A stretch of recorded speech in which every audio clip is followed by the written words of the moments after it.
Good morning and welcome to day 5 of our challenge, our clean eating challenge. I hope everything's going really well for you and that you're learning lots of great things, and I'm going to be posting like a ton of recipes today because I know I haven't been delivering on the recipe thing like I said I was.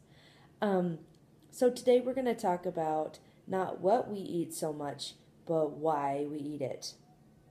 Yes, we're going to talk about emotional eating. So as you track your intake, it's very common to notice a trend of eating when you're not hungry. This naturally you notice that sometimes you're wanting to eat when really it's not time to eat, or you're stressed, or for me, I notice that around 7 to 8 o'clock at night is when it's bedtime, the kids are grouchy, and they're tired, but they don't want to go to bed, and so they fight every step of the bedtime process.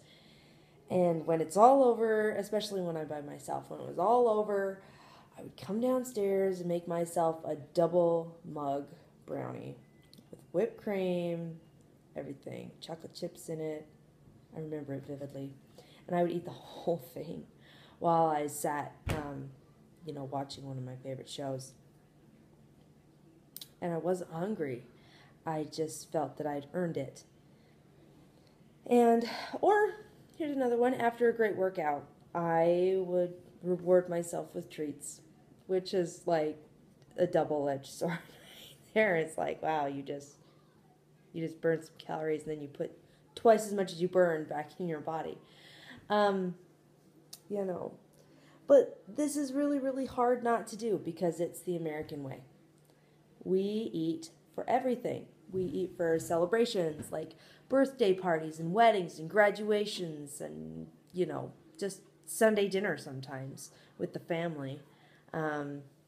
Holidays especially. We eat, and, we have special foods at the holidays, which is fine, as long as we only eat it at that holiday. But I've noticed more and more that every holiday has candy involved with it, has tons of sugar involved, and it's like, oh, this is a fun day, let's eat something. Recreation, I noticed a little while back that when my husband and I would go on dates, all we would do is go out to eat and then, talk while we were eating and then come home. And it was like, really? I could have saved money and calories by doing something fun. So we've actually started to work on non-food dates. Sometimes we get food because it's fun to go out. Mornings, when sad things happen, and that's one of the biggest emotional eating times, is because we just don't know how else to fix it. And then, of course, rewards. When we've done something great, I remember Price got a promotion. My husband, Price, got a promotion.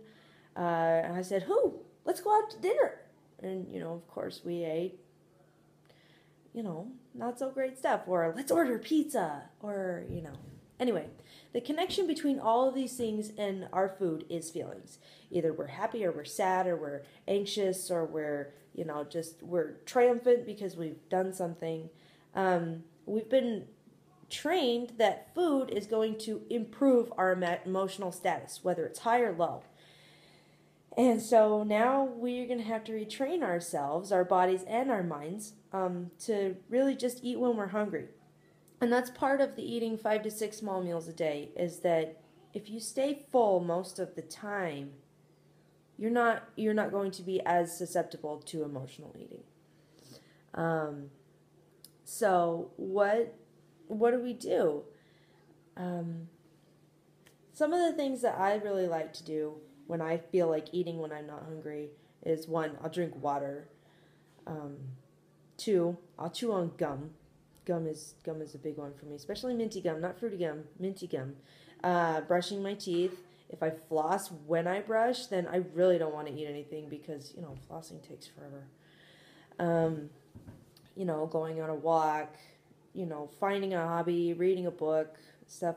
There's going to be a file in the tabs, or in the files tab, where you can see a really great list that one of my coaches, Missy Reber, put together. And I was going to try to recreate it, but she did an amazing job, and so I don't feel like I need to recreate it.